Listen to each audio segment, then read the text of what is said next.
Welcome back to All In Review. Today we're talking about Assassin's Creed Black Flag Resynced.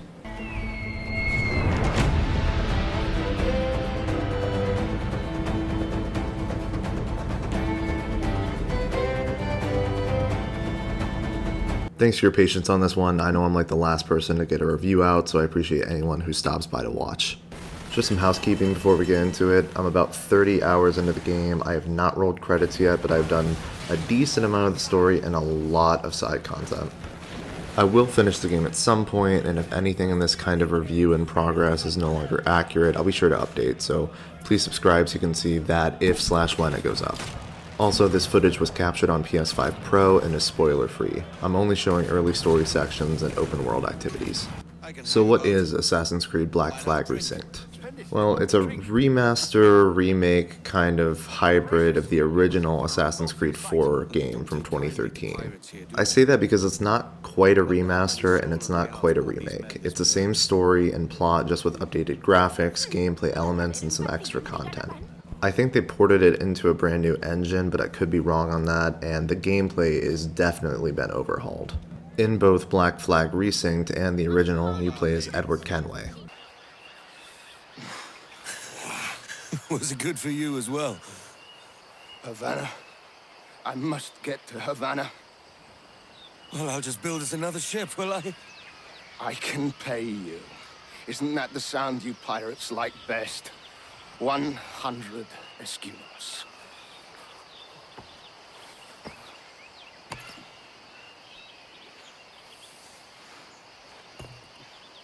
Keep talking. Edward is a pirate, sailing the open seas and trying to make his fortune.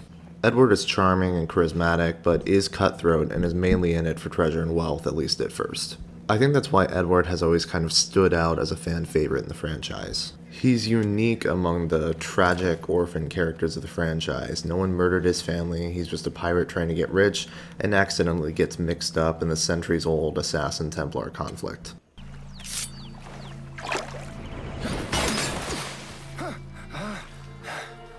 And now we've drawn swords, mate. I'm beginning to think you're not keen on my aid. My business bears greater purpose than a thief like you could comprehend. At the beginning of the game, Edward crashes onto an island with an assassin who has betrayed the Brotherhood and is defecting to the Templars in the area. Edward kills the former assassin and steals his robes and hopes to take advantage of the traitor's associates. If you truly possess the information we desire, we have the means to reward you handsomely. Though I will not know your face by sight, I believe I can recognize the costume made infamous by your secret order. Therefore, come to Havana in haste, and trust that you shall be welcomed as a brother. The story kind of ebbs and flows with its connection to the assassins from there, but that's pretty much the gist of the first chapter or so. But most people don't come to Black Flag for the story. They come to it for the excellent pirate gameplay and exploration.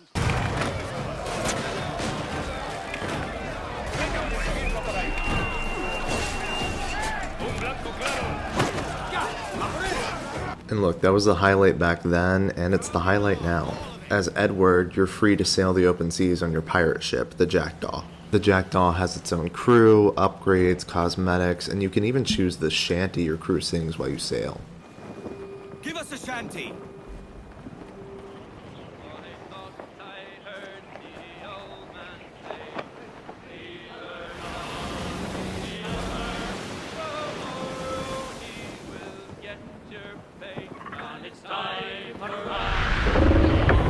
I think the core loop of sailing, exploring, and ship combat is still where the game really shines. It never got old sailing up to an island I had never been before and trying to find all the resources and secrets it had.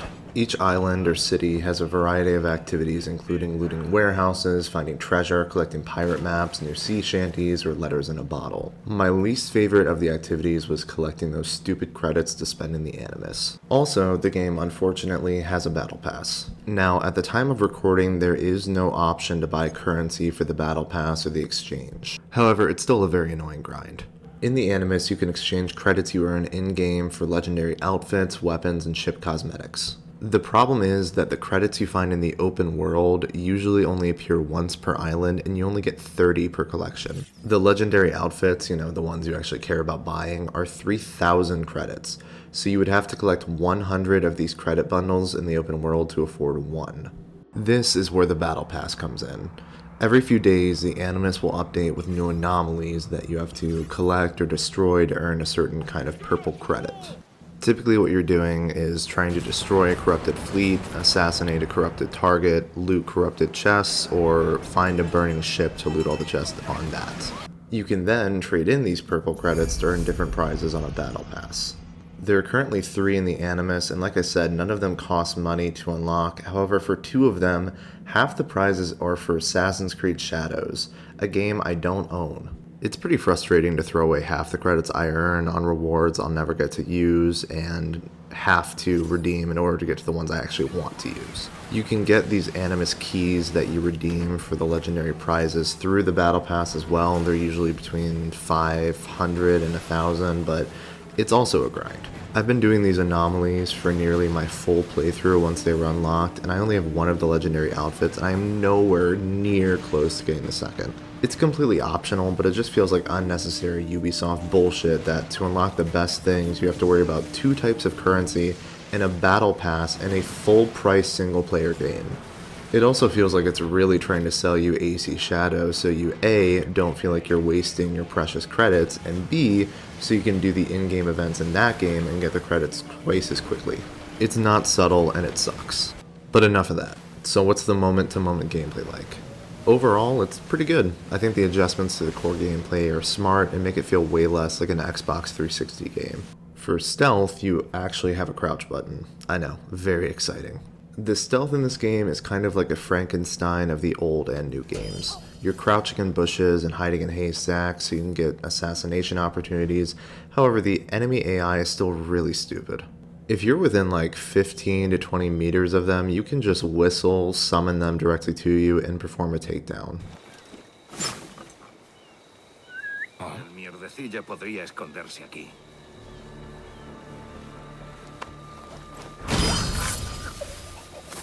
Honestly, if you're smart about it, you could probably take out an entire enemy camp without leaving a haystack as long as you keep whistling. Sometimes, however, whether you just get tired of the stealth or you happen to fail, you'll need to pull out the swords and get to work.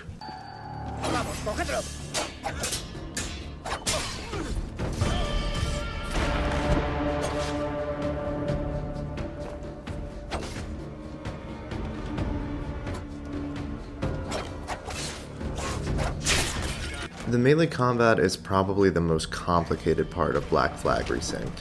It is definitely better than the original. You're not just waiting to counter and then do a bunch of assassinations in a row mindlessly. It's kind of like a hybrid of the old combat and the new RPG style combat from the newer Assassin's Creed games. You have several tools to take out enemies. You can hack and slash with your rapiers or your swords, quickfire your pistols, kick enemies, sweep their legs out, and my favorite, point them in with the rope dart.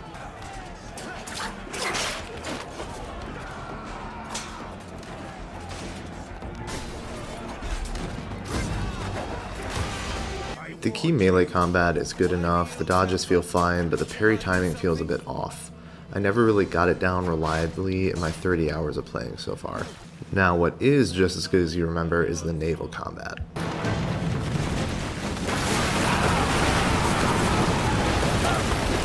Shooting your cannons, firing your mortar, and ramming into ships in the open sea still feels amazing.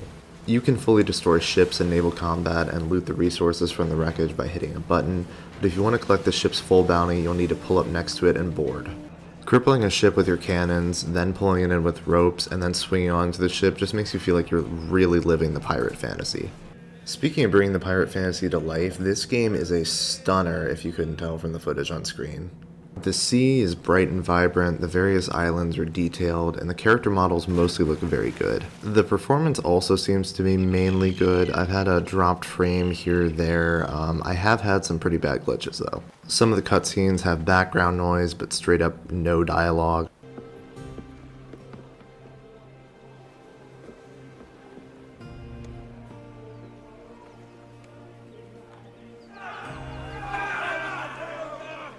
I also had this weird glitch where I was talking to this guy after I had assassinated him or was interrogating him, and his eyebrows just had a strange texture. May live. My wife and children. Come on then. Out with it. Look near the windmill. I had another instance where I was wearing the pirate coat, you know, the best outfit in the game, with the brown cloak over the basic outfit and the skull on the back. And for whatever reason, the skull just got like stuck in midair and was like pulling the coat towards it. There's an image on screen now.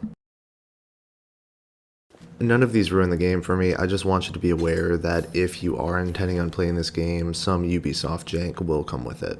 And look, I know this video is a little all over the place, but I'm a longtime fan of the franchise. I've been playing Assassin's Creed since the very beginning, and my thoughts on every new entry are kind of complicated. It's hard to cover every single mechanic and area of the game because it's just so large, but my top level thoughts are that this is a pretty good reimagining of Assassin's Creed Black Flag.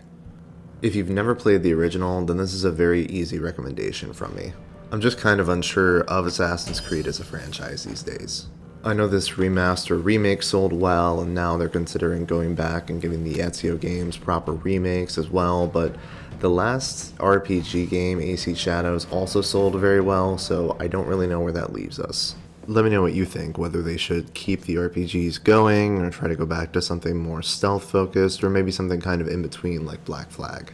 But that's how it goes. I gave you some things I enjoyed, some things I didn't, and my personal experience with Assassin's Creed Black Flag Resynced, and now I want to hear from you. Have you played Black Flag Resynced? Are you an original Assassin's Creed 4 purist? Also, let me know what you're playing right now so I know what to cover on the channel. If you enjoyed this video, or maybe it helped inform your purchasing decision, please consider subscribing. I'm trying to get back into a more regular upload schedule after a very busy and chaotic July. Thanks again for bearing with me on this one and checking out the review. I'll see you in the next one. Was it good for you as well? See? Was that so hard?